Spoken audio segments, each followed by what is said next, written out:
দরুদ এবং সালাম পাঠ করছি নবীজির প্রতি, সকলের পড়ছি সাল্লাল্লাহু আলাইহি ওয়াসাল্লাম। সম্মানিত উপস্থিতি, মেহমানবৃন্দ কথা বলবেন, শুধু আমি এতটুকু আপনাদের কাছে স্পষ্ট করতে চাই, আমাদের চেষ্টা সংগ্রাম একমাত্র আল্লাহর সন্তুষ্টির জন্য। আল্লাহর আইন চাই, সৎ লোকের শাসন চাই। সেই আলোকে বাংলাদেশ জামায়াত ইসলামী এগিয়ে চলছে। আপনাদের দোয়া এবং সমর্থন নিয়ে আরো অগ্রগতিতে এগিয়ে যাচ্ছে। আমি আজকে দায়িত্বশীল উপস্থিত আছেন ঝিনাইদহ 2 আসনের সম্মানিত এমপি প্রার্থী। আমি আশ্বস্ত করতে চাই, এই আন্দোলন সংগ্রাম চেষ্টা একমাত্র আল্লাহ সন্তুষ্টির জন্য।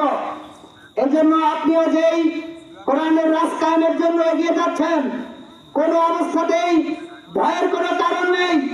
এই ঝিনাইদহ সদরের ভিতরে 5 নম্বর কন্ডবড়ি ইউনিয়নের প্রত্যেকটা কর্মী সর্ব অবস্থায় জীবন দেওয়ার জন্য প্রস্তুত আছে ইনশাআল্লাহ।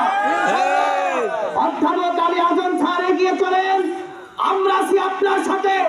আপনার ডানে বামে সামনে পিছনে এই কর্মীরা জীবন দিয়ে আল্লাহ শান্তির জন্য কাজ করে যাবে, কথা বলে ঠিক না?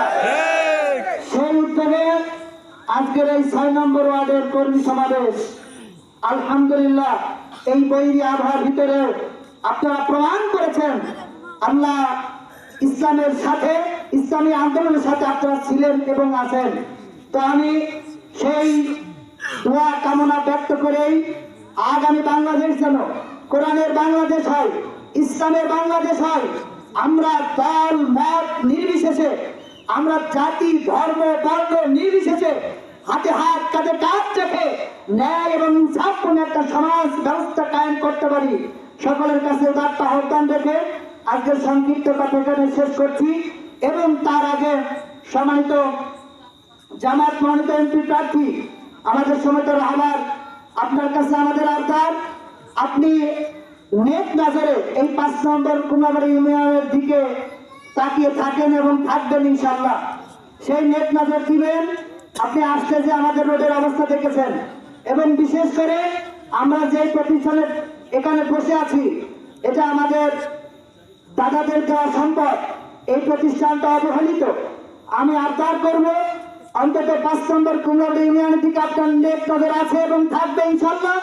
সেই আলোকে এই প্রতিষ্ঠান যেন আগামীতে নিবন্ধনভুক্ত প্রতিষ্ঠান হয়ে এই প্রতিষ্ঠান যেন দিনী ময়দানেরও একটা অংশ হিসেবে কাজ করতে পারে, এই আশা ব্যক্ত রেখে আমি আমার কথা শেষ করছি। আমার তাওফিক ইল্লা বিল্লাহ। আসসালামু আলাইকুম ওয়া রাহমাতুল্লাহ।